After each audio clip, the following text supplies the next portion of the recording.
Cavewoman reacts to pop music. The first sound Yura heard that morning was a birdie song. It wasn't unusual. The birds sang every morning, their voices echoing off the rocky walls of the cave where her clan had lived for generations. But today there was something different in the air. An electric tension name, because she had no words for it. She had no words for almost anything, in fact. Only grunts, gestures, and the limited vocabulary her tribe had developed over millennia. Yura was approximately 20 years old, though he didn't know it. There were no calendars, birthdays, or numbers. There was only the rising and setting sun, the changing seasons, and the endless cycle of hunting, eating, sleeping, and surviving. His hair was a tangled mass of dark strands that fell over his broad, muscular shoulders. His hands were rough, marked by white cuts and calluses from a lifetime working with sharp stones, animal hides, and sturdy branches. She lived with her group of about 20 people in a cave system in what, thousands of years later, would be called southern France. But for Yura, it was simply home, or rather, the primitive concept of home that she carried in her mind. It was where the fire burned, where the children played, where the old people told stories through dramatic gestures and guttural sounds. That particular morning, Yura sat near the cave entrance, scraping a deer hide with a chipped stone. It was meticulous, repetitive work that allowed her mind to wander. She thought about yesterday's hunt, about the mammoth they had spotted on the plain but failed to kill, about the man from the neighboring clan who had looked at her strangely during the last full moon. And then it happened. A blue glow appeared out of nowhere in the center of the cave. It was fire, Yura fire, respected fire, understood fire. This was different. It was a cold, pulsating light that made her eyes ache. She set her deer hide and grabbed her spear, a warning growl rising in her throat. The other members of the clan noticed it as well. Children began to cry. Men grabbed their weapons. The old men retreated into the shadows, their eyes guided with superstitious fear. Whatever it was, it wasn't natural. It didn't belong to their world. From the blue glow, a shape began to emerge. First just a silhouette, then something more solid. It was a box. A black, shiny box, perfectly rectangular, with a smooth surface that reflected the light from the cave fire. There was nothing remotely like it in the entire world of Yura. The box landed softly on the stone floor. For a long moment, no one moved. Then, with the natural curiosity that had allowed her ancestors to survive and evolve, Yura took a step forward. Then another. Her spear was still raised, ready to strike if necessary. She poked the box with the tip of her spear. Nothing happened. She poked again, harder. Still nothing. Encouraged, she bent down and touched the surface with her fingers. It was strangely smooth, smoother than any stone or bone she had ever touched. And it was warm, as if it had a life of its own. Suddenly, the box lit up. Yura jumped back, almost tripping over her own feet. The top surface of the box now glowed with a soft light, and strange symbols appeared on it. Symbols that meant nothing to Yura, because they were letters, numbers, icons, concepts that would have existed in her world for tens of thousands of years. And then the music began. The first sound was a pulsating, deep, rhythmic bass. Yura felt it in his chest even before he actually heard it. It was like the beating of a giant heart, or like the distant thunder that heralded storms. His own heart raced in response, pumping adrenaline through his veins. Then came the synthesizers, sounds unlike anything she had ever experienced. They were hurricated, artificial, almost like birds but completely different from any bird. They rose and fell in patterns that her primitive mind struggled to process.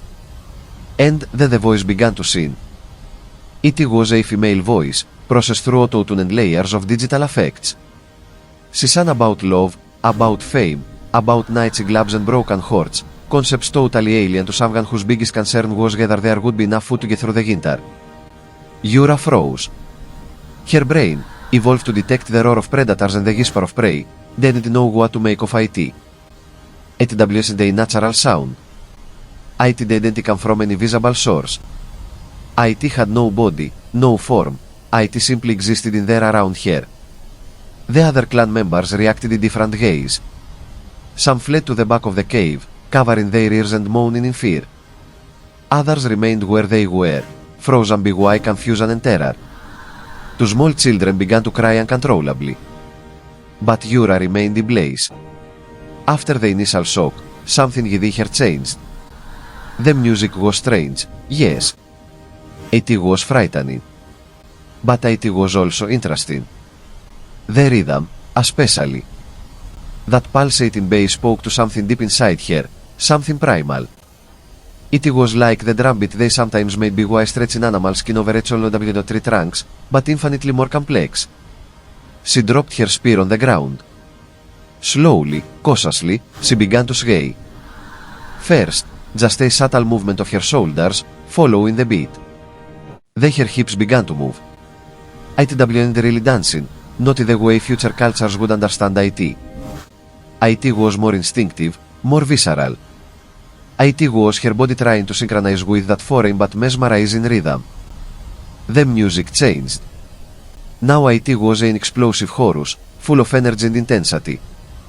The singer's voice soared into falsetto, sustaining impossible notes. Synthesizers exploded in cascades of sound. And Yura responded.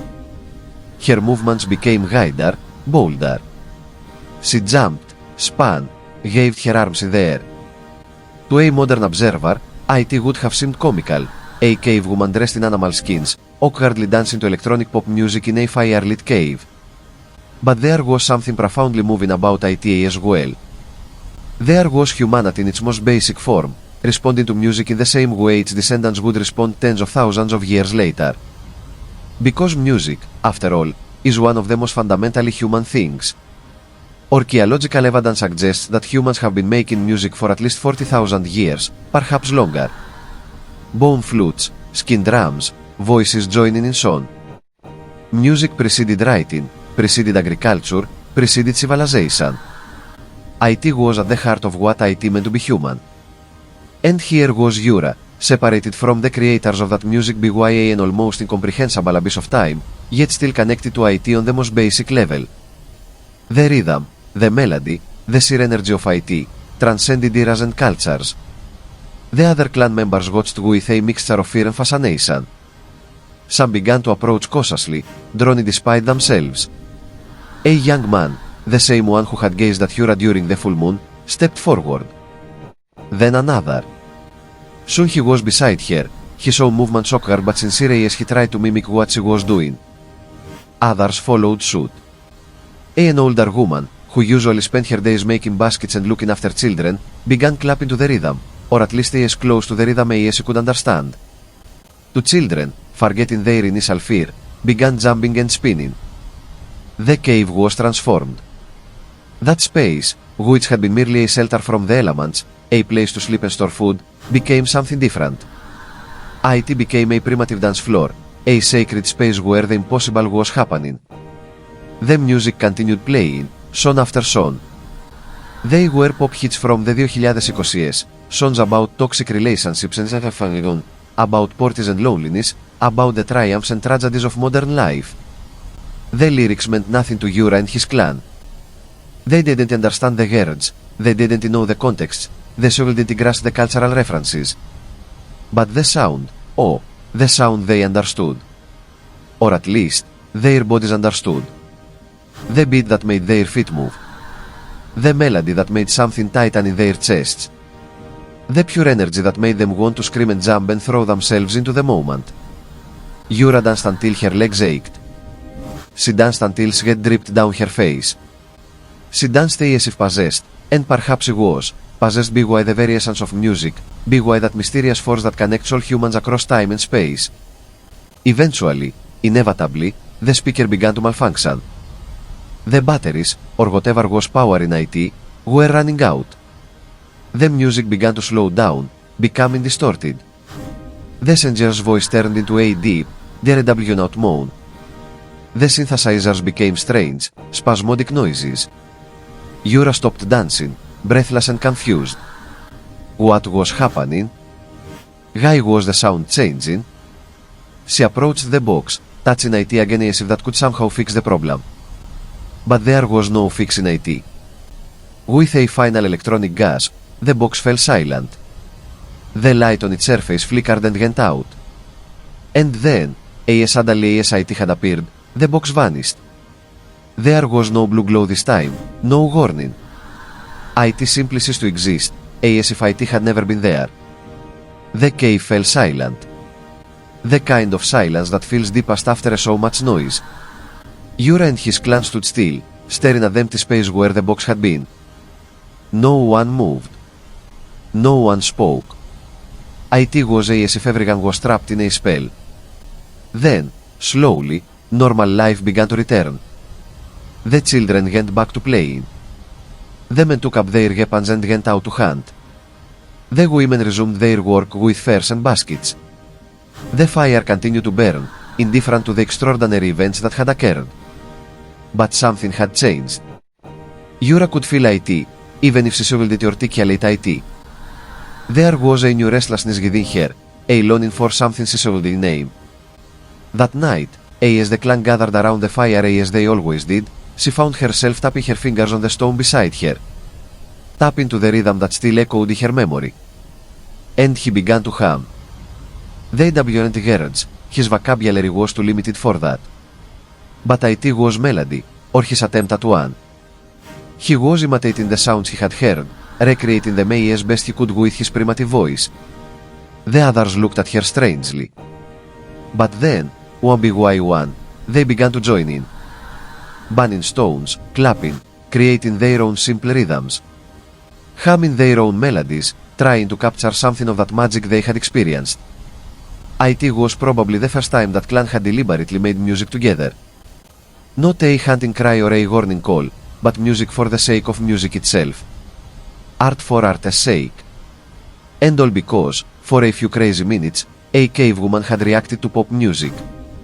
In the days that followed, Yura found he struggled to stop thinking about the event. While gathering roots and fruits, he found himself moving to the rhythm he remembered. While working on animal hides, he hummed fragmented melodies. At night, he dreamed of sounds and lights. She tried to tell others about it, through gestures, grunts, rudimentary drawings in the sand. But how do you describe electronic pop music to people who have never heard anything but the sounds of nature?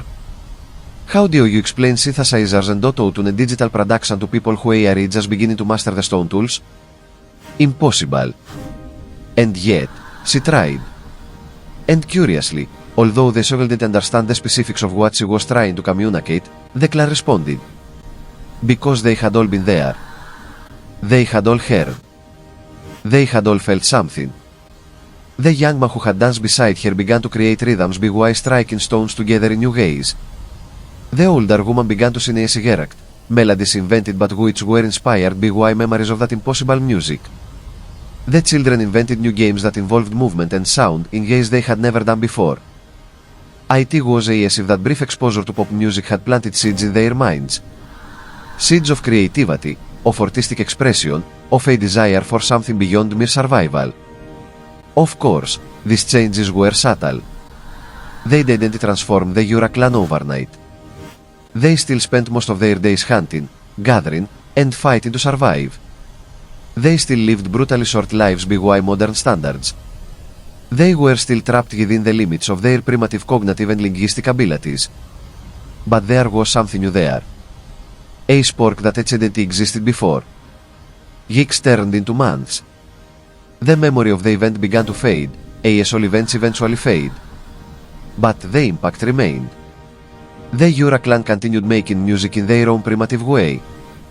They taught their songs to their children, who would teach them to their children, and so on. And Yura, she never completely forgot. On quiet nights, when the clan was asleep and she lay awake gazing at the stars, she could swear she still heard that music. The pulsating bass. The simmering synthesizers. The impossible voice. Not with her ears, but with something deeper. With her soul, if she had one. She would eventually die, of course. Perhaps attacked by a predator, or BY disease, or simply BY the harsh reality of prehistoric life. Her bones would turn to dust, her name, if she had one, would be forgotten. Nothing of her would remain in the physical record of history. But for a few glorious minutes, Yura had been the first DJ in history. The first fan of pop music. The first person to react to the art of an era she didn't comprehend, created BY people who didn't even exist in her time. And perhaps, just perhaps, those minutes meant something. Perhaps they were proof that art, music, creativity, all those things that make life worth living, transcend time and technology. That no matter how primitive or advanced we are, we all respond to the power of music. Because, in the end, what is pop music if not a modern expression of the same impulses that led our ancestors to bang stones together and see to the moon? The desire to create, to communicate, to feel something beyond the monotony of daily existence? The box never returned. Whatever had sent it, be it a temporal error, a scientific experiment, or simply the game of a chaotic universe, it was a unique event. But its impact lasted. In the songs the Yura clan created, in the dances they invented, in the newfound appreciation for beauty and art they had never known before.